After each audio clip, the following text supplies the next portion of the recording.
Saludos, gente bella y gente maravillosa de radiometrópolis.co.blogspot.com y a todos nuestros internautas y radio escucha de nuestra radio. Una vez más, estamos con ustedes para llevarles estas maravillosas tertulias, conversatorios y entrevistas con gente maravillosa que de alguna manera u otra hacen su aporte, no solamente a esta tierra hermosa llamada Venezuela, sino también a este hermoso planeta llamado Tierra. En esta oportunidad nos encontramos con un gran amigo de la casa, un amigo que es paramédico y es enfermero, nada más y nada menos que Salomón Vilche Sánchez, un hombre con unas características muy propias, con un sentido humanitario y un sentido de pertenencia con la calidad de hacer el bien, como dice el viejo adagio, sin mirar a quién.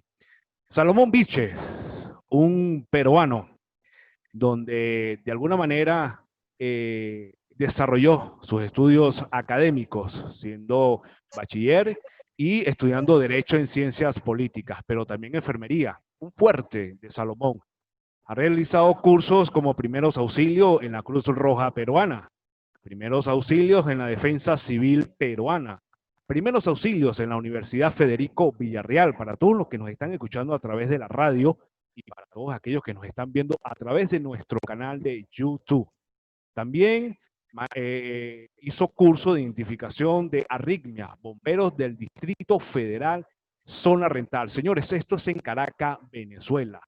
Electrocardiograma 1 y 2 en Sanidad de la Armada y un sinfín de cursos que lo acreditan como una persona capaz de enfrentar cualquier calamidad en tiempos de emergencias, en tiempos de situaciones en donde se requiere a personas que le puedan prestar una ayuda inmediata, una asistencia inmediata. Así es nuestro gran amigo Salomón Vilche Sánchez. Y sin duda alguna que la historia de su currículum es muy extensa. Me siento muy honrado de tener la presencia de Salomón acá en radiometrópolis.co.blogspot.com y nuestro canal de YouTube.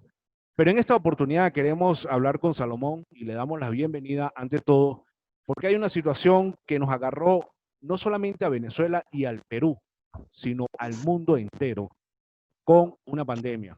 Una pandemia que en la historia se daba cada 100 años y una pandemia que nos llegó.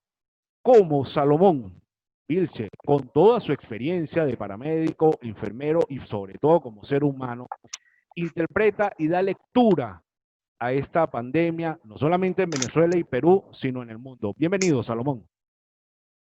Muchas gracias. Realmente tu presentación ha sido bastante importante y yo me siento en compromiso de estar a la altura pues, de tus palabras. Como bien lo expresaste, yo soy peruano, pero también soy venezolano, estoy nacionalizado y viví 42 años en Venezuela y hice una vida de servicio a toda la comunidad. Nos capacitamos y formamos una organización que se llama Emergencias Vargas y desde allí hemos empezado a llevar la información preventiva, sobre todo a muchas comunidades, más allá del estado Vargas, toda Venezuela y más allá de Venezuela, a muchos países latinoamericanos, llevando como estandarte y la representación venezolana al servicio de las personas que realmente nos necesitan. Qué bueno, eso es bien importante en estos tiempos y esa iniciativa que tuviste hace 45 años, vaya mi respeto, con esa vasta experiencia y que sin duda alguna como seres humanos todavía nos queda mucho por aprender, todavía nos queda mucho por aportar.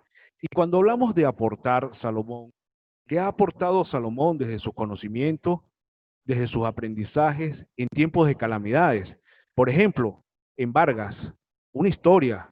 una historia que quedó arraigada en el pueblo venezolano, como fue la tragedia de Vargas. ¿Cuál fue la participación de Salomón?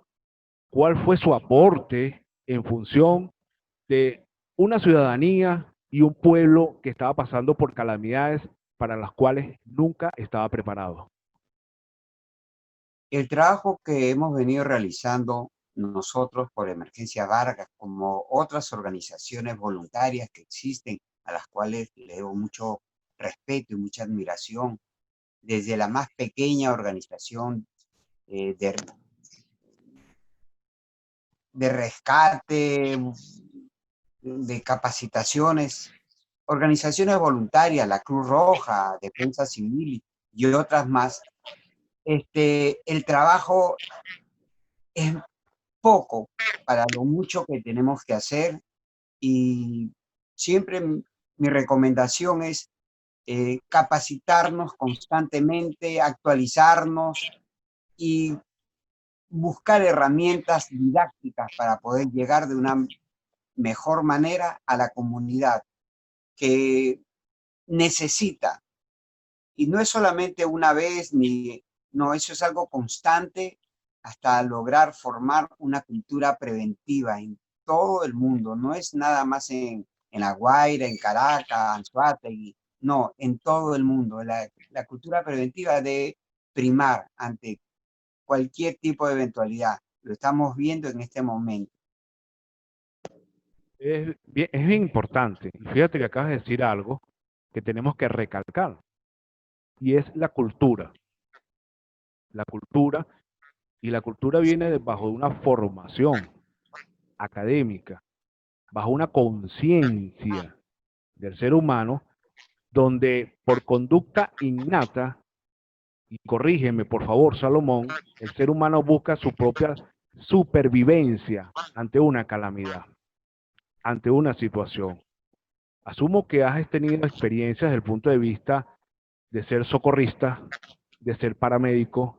Vi en tu currículo a los Topos de Ecuador, una organización muy renombrada, y otras organizaciones que en tiempo de desastre, que obviamente nadie lo desea, la humanidad no lo desea, pero la naturaleza tiene sus juegos, la naturaleza tiene su propio ritmo. Ahora, no tenemos la cultura, y no como decía Bolívar, ¿no? Vaya respeto para nuestro gran libertador, que si la naturaleza se opone, lucharemos contra ella. Yo pienso que aquí debemos es crear esa cultura de prevención. Y ahí es donde entras tú con tu trabajo. Pero ¿cómo se ha difundido tu trabajo? ¿Cómo ha llegado tu trabajo? Porque recuerdo recientemente, no hace mucho, una universidad sacó una carrera académica que se llama Administración de Desastres. Pero antes que llegara esa carrera a la universidad, ya existía Salomón, con una política y un deseo de un voluntariado de ayudar y prevenir ante los desastres naturales. ¿Qué me puedes comentar con relación a eso? Bueno, no soy yo solamente, somos un ejército de voluntades, de personas que quizás nunca las mencionaron, pero que viven en el recuerdo de todos nosotros como voluntarios, personas que dieron su vida, sus años, toda su capacidad que tuvieron para lograr eh, lo, lo que estamos viendo, pero aún falta mucho que hacer, falta también conciencia tanto de parte del gobierno, del Estado, como de parte del ciudadano, que tiene que saber de que es parte de nosotros la prevención.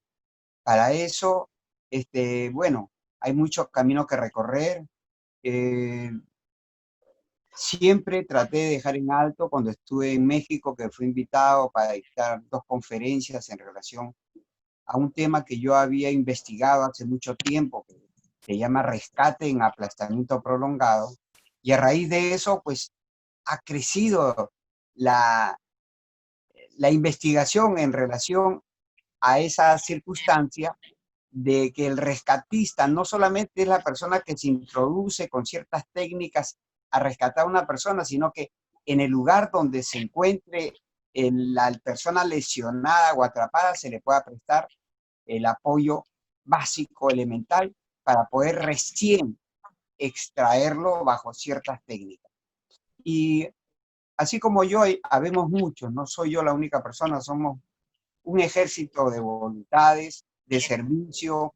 Hay otro tipo que casi pocas veces los menciona, que son, por ejemplo, las damas voluntarias, y que ahora se ha extendido y hay caballeros voluntarios también. Y así, en todas partes. Pero el primer paso es nuestra casa, nuestro hogar, nuestra comunidad. Es allí donde nosotros empezamos a sentir lo que es el voluntariado, el servicio. Si veo de que hay algo que está mal puesto en la sala, yo mismo voy y lo acomodo. Si hay algo que puede ayudar, yo mismo soy. Y por allí, ese instinto de querer ayudar, de querer mejorar las cosas, es lo que nos llama próximamente a querer ayudar algo más a la comunidad. Y comenzamos a investigar cómo podemos ayudar. Entonces, entre otras cosas que yo siempre he deseado y, bueno, intenté hasta donde me fue posible, crear la visión de gerencia de las organizaciones voluntarias. Porque las organizaciones voluntarias tienen la voluntad, pero les falta un poquito gerenciar cómo subsistir, cómo avanzar y cómo dar, y cómo llegar a las comunidades, ¿sí? Porque eso requiere conocimiento, investigación, eso genera muchos costos.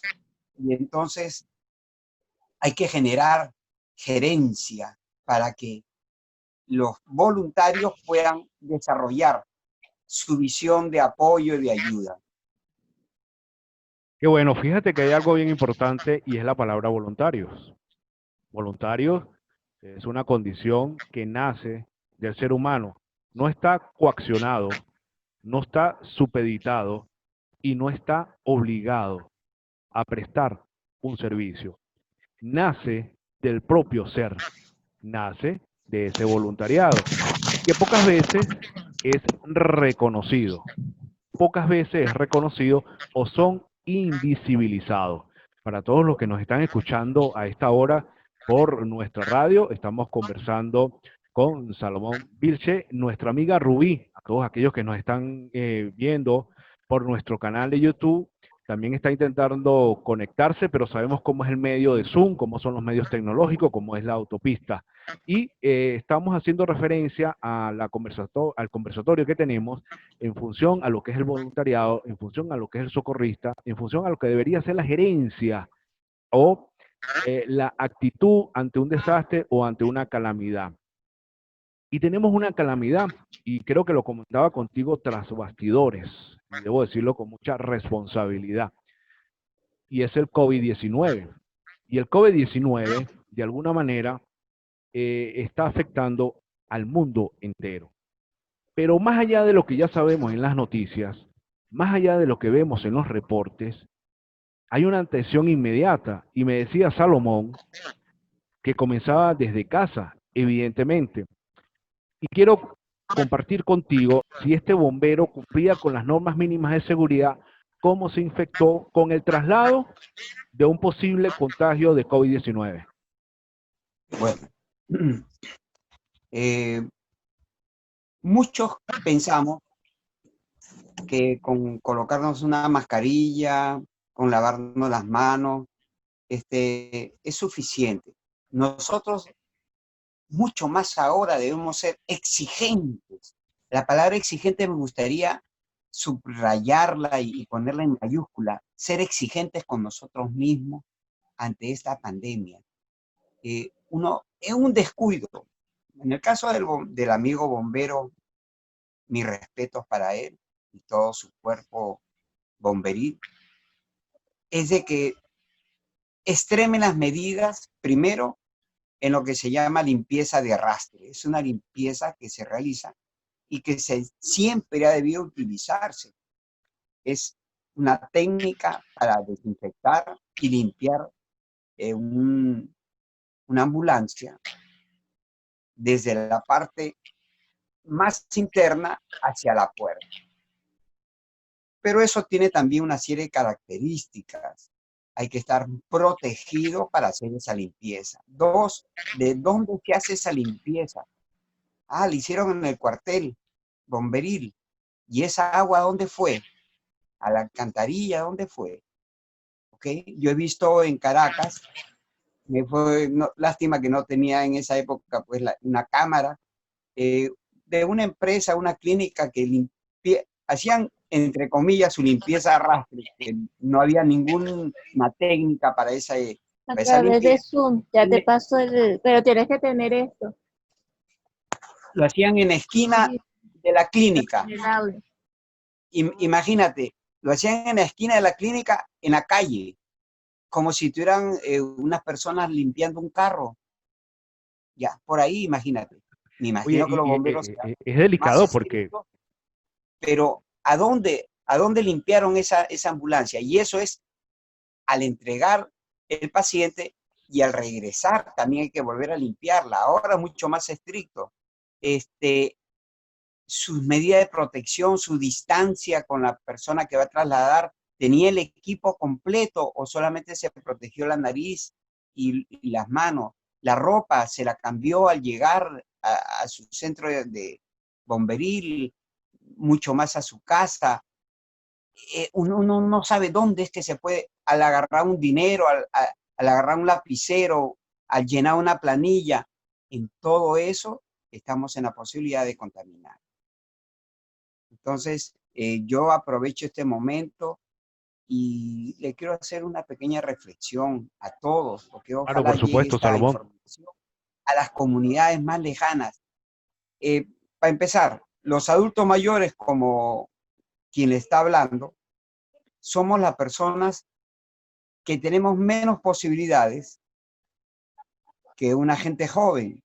Primero, bueno, en la respuesta inmunitaria que tenemos todos, pero al llegar a un hospital, no nos toman en, como le digo, de preferencia para poder facilitarnos una sala UCI, poder colocarnos en cuidados intensivos, porque tenemos las menores posibilidades de sobrevida que un joven. Ya por ahí. Dos, de que los Pero eso, hospitales disculpa, están Salomón, eso no es abarrotados. discriminatorio. No,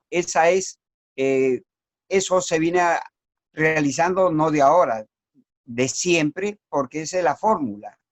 Yo también cuando doy las clases de triaje, les informo de que esa es la manera en que uno clasifica frente a una situación de emergencia, y más aún ahora. Es una realidad muy dura, ¿oíste?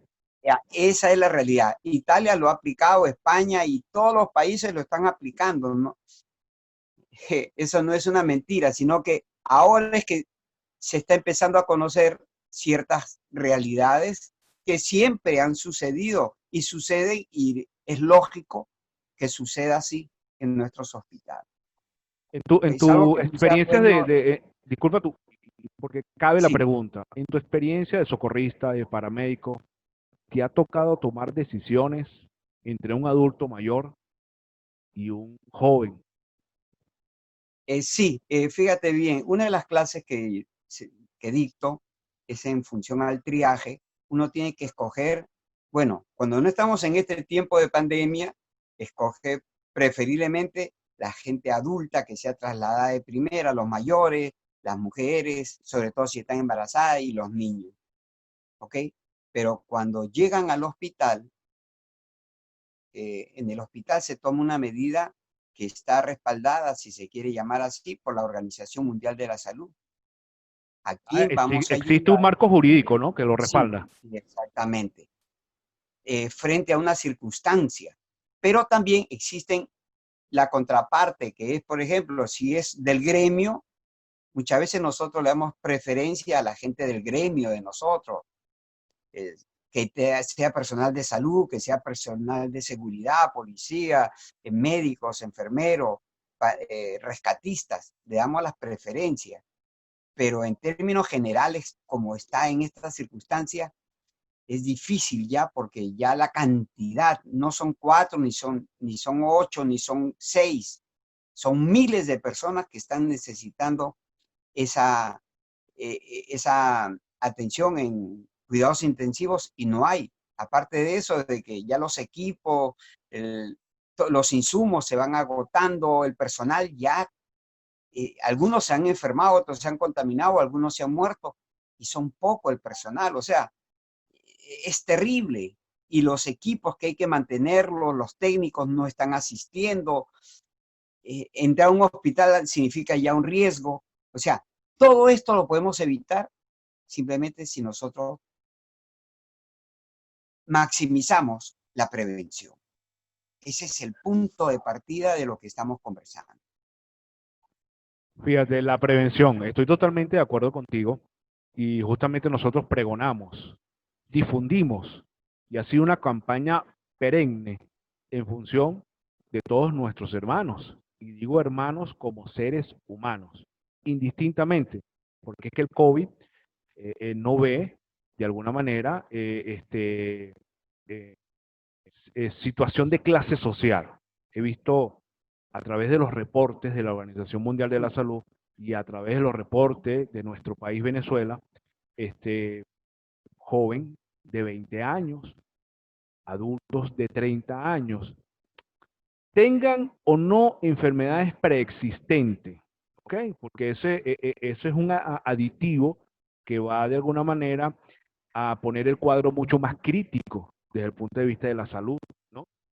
Pero son jóvenes que han fallecido. Entonces no ve un distinto social, ni cultural, ni religioso, sino que evidentemente ataca al ser humano. Entonces tu llamado, y justamente a Radio Metrópolis se hace eco a través de tus palabras, y esto lo vamos a replicar con mucha responsabilidad, porque pienso que tenemos que aportar, y nada mejor que aportar que justamente esas reflexiones que tú estás haciendo en este momento y que estoy completamente seguro que lo haces a través de tus conferencias, porque no solamente aquí, mis queridos radioescuchas, mis queridos internautas y a todos aquellos que nos están viendo a través de nuestro canal de YouTube, Salomón no solamente está con nosotros acá en la radio, él también de alguna manera es un conferencista y está en esa información perenne, constante, tratando de aportar hacia la sociedad y tratando de aportar hacia la humanidad en función de minimizar los riesgos de contagio, por lo menos con la pandemia que estamos viviendo en este momento. Quería hacerte una pregunta que recibí a través de nuestros correos, porque había de alguna manera pues anunciado esta entrevista contigo, Salomón, y un exfuncionario de la Defensa Civil de Venezuela, hace muchos años, en aquel entonces se le llamaba Defensa Civil, hoy en día se le llama Protección Civil según el marco jurídico de Venezuela, pero pertenecía a lo que era Defensa Civil. Y una persona sufrió un ataque al miocardio, lo que comúnmente se llama un infarto. Él, en plena vía pública, de acuerdo a sus conocimientos, le prestó, corrígeme por favor, para todos los que nos están escuchando y todos los que nos están viendo por nuestro canal de YouTube, RCP, ¿bien? No manejo mucho los términos técnicos. Y no logró resucitarlo. Pero de ahí en adelante, esta persona vivió un calvario porque fue detenido por averiguación. ¿Bajo qué vulnerabilidad está el voluntariado a la hora de prestar los primeros auxilios, Salomón? Ok, existe un marco jurídico, ¿no? En todos los países, lógicamente, que es justamente cuando uno va a capacitar a alguien en esta rama de lo que es la salud, debe empezar con los aspectos legales. Sí, o sea, si tú vas a jugar fútbol, tienes que primero saber las reglas. Sí, que no puedes agarrar con la mano, etcétera, etcétera. Igualmente, hay tres cosas, tres elementos bien notorios dentro del marco jurídico que nos asiste a nosotros, personal de socorro, de rescate, prehospitalario y de salud, que es la impericia, cuando no tenemos la práctica, no nos hemos capacitado, sabemos todo, hemos asistido a todos los cursos, pero no tenemos la práctica, que va a la mano la práctica con la teoría, se llama impericia, ya por ahí es un delito. La otra es la imprudencia, cuando sometemos a un riesgo innecesario a alguien, a pesar de que sabemos que puede fracasar el intento de nosotros en hacer esa respuesta, ¿no?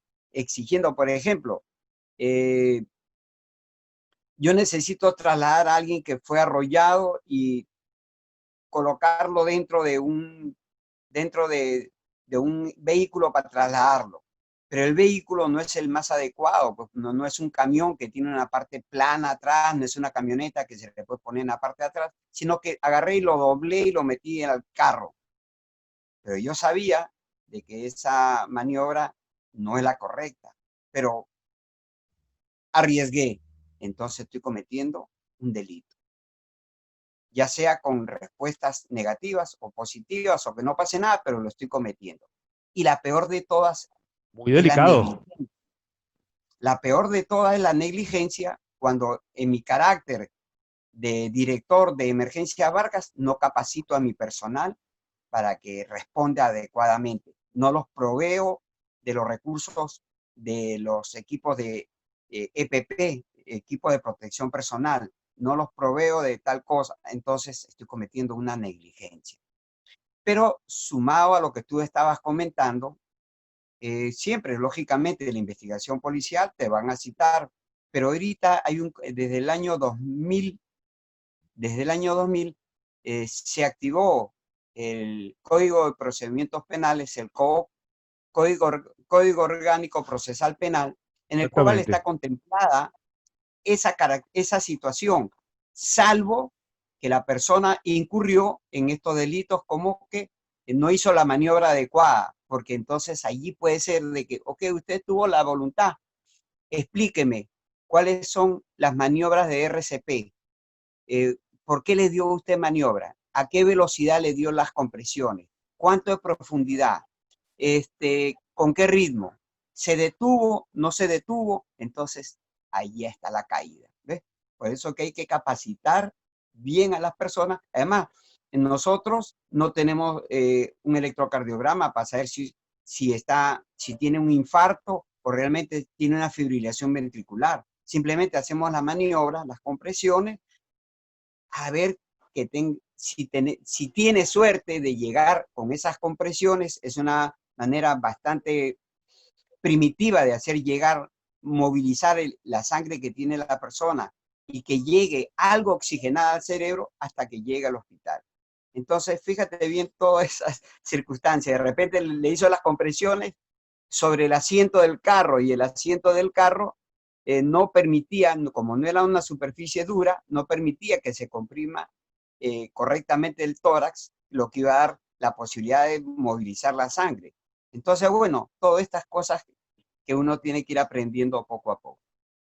El voluntariado, el socorrista, el enfermero, la enfermera, el bombero, las personas y organizaciones de grupos de rescates voluntarios. Yo recuerdo que pertenecía a la Asociación de Banda Ciudadana hace muchos años Sí, y claro. también me inicié también en lo que fue la parte bomberil. Es muy loable la labor, pero a veces poco reconocida, poco reconocida. Y cuando de alguna manera, como tú muy bien lo acabas de mencionar, se pudiesen cometer errores, son lapidados, ¿no? Son lapidados. Y cuando verdaderamente logran salvar vidas, porque si algo tengo yo que reconocer, quien primero estabiliza a un paciente es el socorrista. Luego, el que se preparó, que es el médico, hará pues lo que le corresponde hacer en un centro asistencial con todos los insumos, aparatos necesarios para prestar o salvar la vida de ese ser humano o de esa persona. Pero quien llegue in situ, recién ocasionado el accidente o la calamidad, es el voluntariado o el socorrista. Y vaya tamaña responsabilidad que tienen. Así es. Hay algo que muchas veces no es el mismo socorrista que se preparó, sino el primer respondiente, la persona que estaba cerca. Por eso que debe ser una política de Estado capacitar constantemente a su población. Vimos la tragedia de Vargas, era otro tipo de evento, pero muchos cuando empieza a llover ya empiezan a ver hacia dónde van a correr, cómo se van a preparar, ya están tratando de no construir cercano a las quebradas, etcétera, etcétera. Pero eso debe ser algo constante. Yo recuerdo cuando se inauguró el metro, la gente que a veces tenía mala forma de expresarse, ordinario, vulgares, cuando entraban al metro, entraban como si hubieran cambiado el panorama y eran, señor, por favor, buenas tardes, siéntese, tome asiento, buenos días. Salían del metro y volvían a ser los antiguos, ¿no? Pero, ¿por qué sucedía eso? Porque la campaña que hizo el Estado, el gobierno, fue fuerte y constante. Pero remontándonos a lo que estamos conversando, de ese tipo de campaña necesitamos, no una vez ni por cuestiones electorales, no, algo constante. O sea, una cultura preventiva. Y bueno, quisiera tocar dos temas que también son bien importantes por la zona geográfica en donde nos encontramos. No solamente Venezuela, Latinoamérica, América del Sur, subiendo por Centroamérica y lo que nosotros llamamos pues el anillo de fuego. Bien, ya vamos a entrar en materia, pero quisiera una opinión tuya con relación a un hecho que ocurrió en Chile en el gobierno de Michelle Bachelet.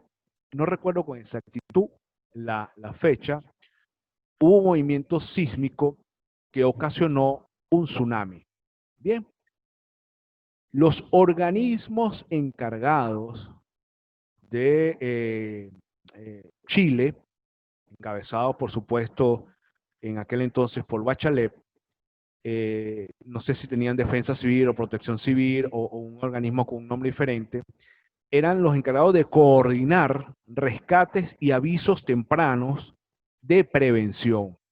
Hubieron muchos cruces de información y hubieron muchos mandos donde lamentablemente no llegaron a acuerdos y hubieron decesos porque venía un segundo tsunami que en definitivas, cuando se hicieron ya los estudios, pudo haberse prevenido, pero que por los, vamos a llamarlo así, los directores, los jefes de arriba, quien llevaban estas organizaciones,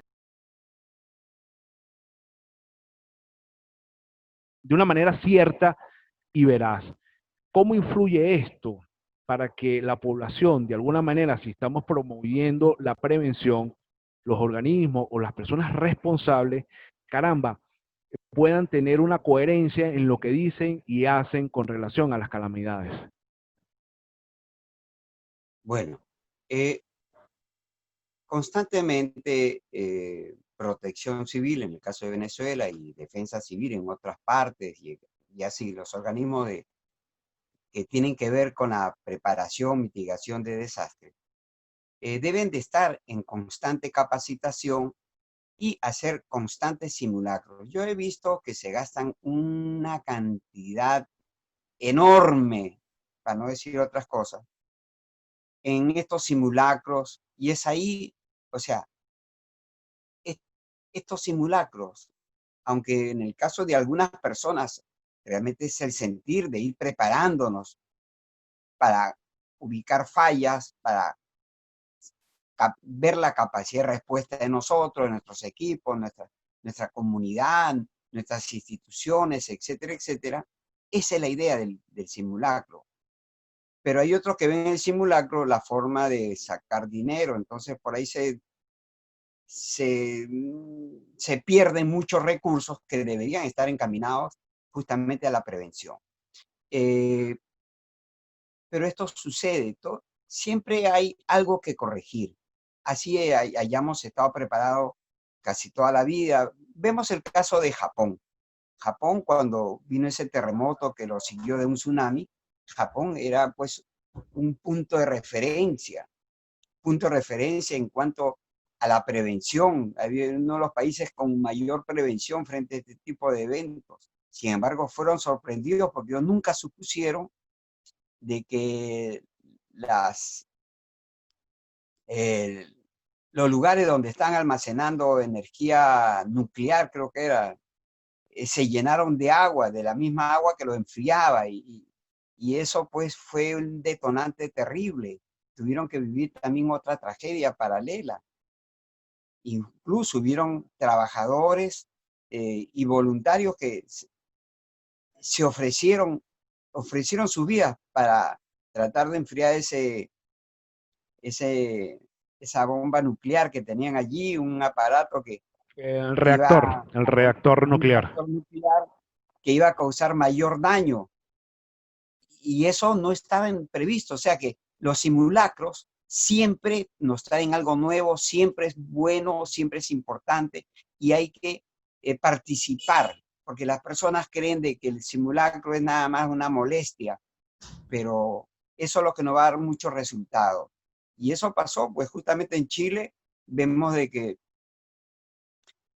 ellos ya sabían cada quien qué iban a hacer, cómo iban a transmitir el comunicado de alerta mundial para el tsunami. Sin embargo, se cruzaron las informaciones y no llegó a tiempo. Entonces, yo creo que ya deben haber tomado medidas correctivas y eso es, siempre se está aprendiendo algo.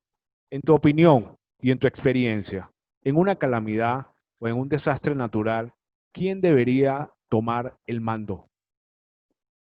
Bueno, hay dos situaciones, ¿no? La parte política, ¿no?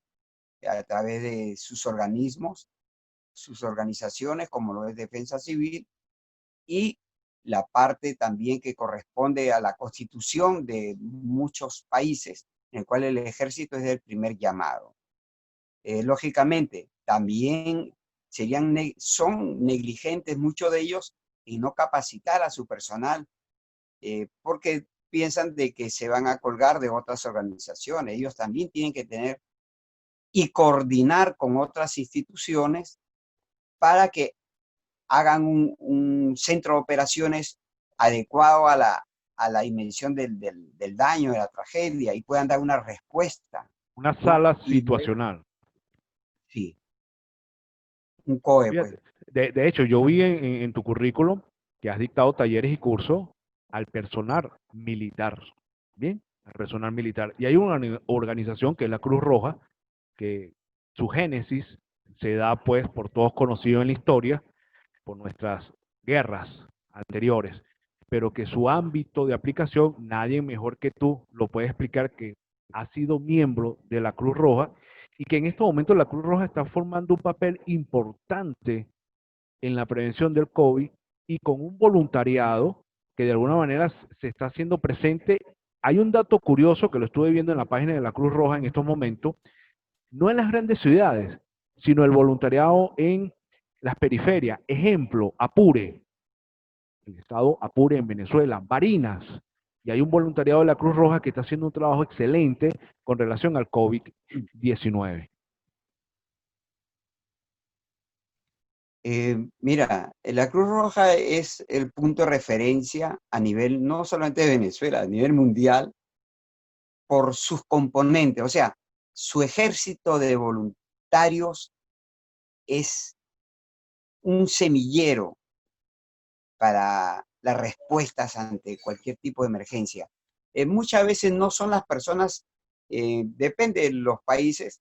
Vemos, por ejemplo, México tiene un ejército de prehospitalario, médicos, que es incontable su actividad frente a una respuesta.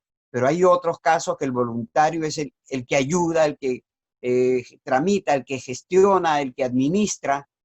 Y bueno, cada quien tiene por decir, un trabajo que realizar frente a este tipo de desastres. Y como organización, pues es sumamente organizada, que eso es lo que les da el plus de ser una de las mejores organizaciones, pues. Su, como te digo, el trabajo en equipo que ellos tienen, su disciplina y su voluntad. Qué bueno, Salomón. Amigos internautas, radio escuchas, todos los que nos están viendo por el canal de YouTube, estamos conversando con Salomón, un especialista en el área de desastre, un especialista en el área del socorro, un especialista en el área de enfermería, una vasta experiencia. Estamos en un pequeño conversatorio y aprendiendo de sus experiencias, tomando sus consejos y orientaciones que de alguna manera espero sean de su gran ayuda. Y ya para finalizar, Salomón, hay algo bien importante. Venezuela es un territorio por sus placas tectónicas sísmico, igual Perú, igual Chile, eh, no tanto Argentina, pero vamos un poquito más hacia arriba, ¿no? Funvici es la organización, tú la debes de conocer acá en Venezuela. También estuviste en Funvici dando talleres y te acreditaste también a través de Funvici. ¿Estamos preparados para un evento sísmico? Bueno, mira, esa palabra, nadie está preparado, o sea, disminuimos los riesgos, aminoramos los daños, podemos aminorarlos, pero nadie está preparado totalmente para resistir un movimiento de grandes proporciones. Lo que hay que hacer es, como ha sido el mensaje constante a través de esta pequeña charla, de crear la cultura preventiva, porque si tienes que enseñarle a tus hijos o a tu familia qué hacer si estamos dentro de la casa, pero generalmente no estamos en la casa a la hora que empieza un sismo. Entonces, ¿qué hacen esa familia, el niño, adultos mayores? ¿Dónde tienen que protegerse? ¿A dónde se van a resguardar? ¿Salen a la calle, se quedan afuera? Gran parte en Japón, por ejemplo, tenemos eh, la experiencia de que gran parte de los fallecidos han sido al salir de las casas, porque como son edificaciones altas, todo lo que caía pues mataba y salía y lo atropellaba un carro que también estaba corriendo. O sea, es un sinnúmero. Yo creo de que eh, la palabra sería seguir preparándonos, invirtiendo el tiempo y las posibilidades de llegar a donde no llega normalmente la comunicación, así como lo están haciendo ustedes que están utilizando este tipo de comunicación virtual. Todos debemos poner nuestro granito de arena para ir capacitando. Yo gustosamente podría empezar a dictarle algunas capacitaciones básicas para la comunidad. Cuestión de ponernos de acuerdo. Claro, por supuesto, estamos prestos, Salomón, estamos prestos justamente, creo que es nuestra intencionalidad, vamos rumbo hacia eso. Recientemente, tú lo debes de saber, leí a través de los diferentes medios de comunicaciones internacionales que hay una gran preocupación por la falla de San Andrés. Esto es lo que baja directamente por California. Una falla grandísima que se puede ver a través de la Estación Espacial Internacional y que mucha gente a veces tiene miedo, ¿no? Miedo, temor, pero que la tierra a veces se acomoda, ella busca su propia naturaleza y nos mueve, nos mueve. Recientemente, ahorita, hace exactamente 2 semanas, tembló en Barquisimeto. El epicentro fue en Barquisimeto y fue de 5. La escala de Richter, que tengo dudas, porque creo que eso que quedó derogado. Quiero que me lo aclares antes de despedir el programa, porque esto es mucha pregunta que nos han hecho a través de nuestro correo, ¿no? ¿Cómo se mide Hay dos tipos de verdaderamente? falla, disculpa, la Richter y la de Mercalli. La de Mercalli Ok. mide solamente el daño ocasionado. Si hubo un terremoto, un movimiento sísmico, perdón, en la mitad del desierto y no ha habido daños estructurales, entonces la escala de Mercalli lo medía y dice, no, no hay daño, o sea que no es de gran intensidad. En cambio, la de Mercalli mide el movimiento en cuanto a su efecto, en cuanto a las placas y el movimiento en sí de las ondas LLRS, ¿no? Y lo mide con unos instrumentos, pues. Esa es la diferencia. Qué bueno, Y es la que más se utiliza para medir la intensidad. qué bueno. Hay mucho. Espero contar con tu presencia de aquí en adelante. para ir aportando. Hay mucha tela que cortar en materia de prevención, en materia de conocimiento. Enhorabuena ese ofrecimiento que estás haciendo a través de este medio y que sea la plataforma también de radiometrópolis.co.blogspot.com, nuestro canal de YouTube y todos nuestros seguidores, internautas y todas aquellas personas que de alguna manera muestran interés y preocupación porque es algo que verdaderamente no podemos dejar pasar. Y la prevención es importante. Es a lo largo de este pequeño conversatorio lo que más se ha hecho hincapié, no solamente en el COVID-19, no solamente en los tsunamis, no solamente en los sísmicos, sino también desde la casa, desde nuestros hogares, de nosotros como esa conciencia plena de tener claro que preveniendo y adoptando la cultura de la prevención, podremos salvaguardar nuestras vidas. Palabras finales, Salomón, para todos nuestros internautas, para todos nuestros radioescuchas y para todos aquellos que nos están viendo a través de nuestro canal de YouTube.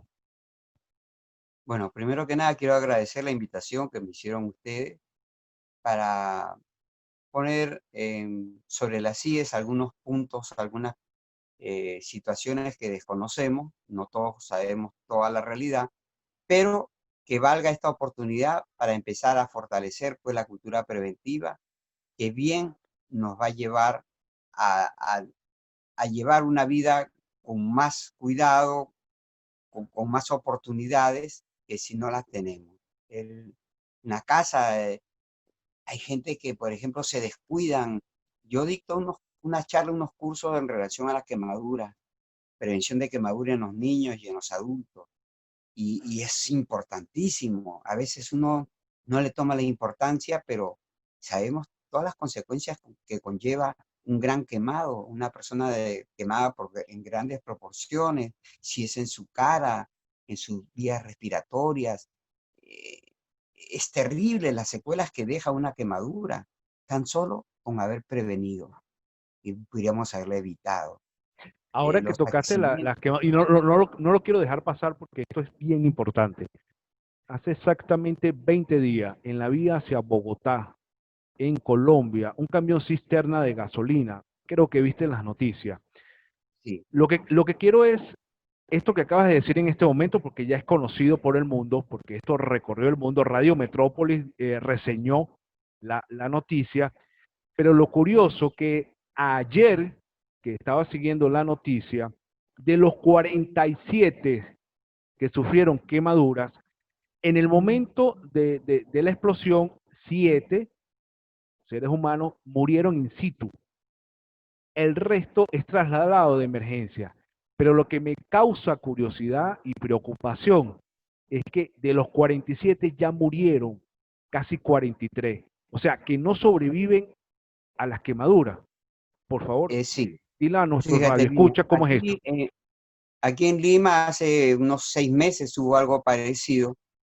Eh, recordemos de que la piel es el primer defensor ante las bacterias, ante cualquier eh, elemento nocivo para la salud. La piel es nuestra defensa más grande que tenemos. Entonces, ante una quemadura, el efecto del calor, ok, y la agresión, pero el problema es que se quema esa piel y nos expone a todo el sistema que está en el aire, ¿sí? Elementos como bacterias, virus, todo penetra directamente y pocas posibilidades tenemos de sobrevivir cuando es un gran quemado, o sea, cuando gran parte de su cuerpo ha sido quemada. Hay gente que le está conversando en el hospital, ahí, no, me siento bien, ya cuando me pase esto, Cierto, volveré a sí, es muy trabajar. cierto. Y al día siguiente se muere, porque el efecto de la agresión de las bacterias, virus, todos los elementos agresores que hay en el medio ambiente y que nosotros no los vemos ni los percibimos porque tenemos una defensa que es nuestra piel. Entonces esa piel hay que cuidarla también. Wow, qué bueno. Sé que hay mucho tema. Gracias, Salomón, de verdad. Un placer, mira, un placer con ese compendio de conocimientos que tienes y que tienes el honor y la decencia de poder compartirlo con cada uno de nosotros y con cada uno de nuestros internautas y radioescuchas a través de la radio y por supuesto a través de nuestro canal YouTube. Espero verte nuevamente en otra entrega para hablar de los distintos temas que demanda la sociedad, que demanda la población en función de materia de prevención, porque creo que es la bandera. Ahí comulgamos la radio y tu persona, y creo que muchos voluntariados también, y Rubí, por supuesto, que lamentablemente no pudo conectarse con nosotros. Ella forma parte del equipo, formó parte del equipo de Salomón, y es una persona que también está muy involucrada en el voluntariado y de poder ayudar a las personas. Espero verte pronto, Salomón. Gracias, saludo para Rubí. Con Rubí compartimos una buena estancia en la Cruz Roja venezolana, en La Guaira. Es una gran voluntaria y creo que hasta ahora está activa. Y bueno, todos los que podemos colaborar con la comunidad y la sociedad, somos de gran corazón. Y espero que este mensaje pues despierte ese sentimiento y aumente la cantidad de voluntarios.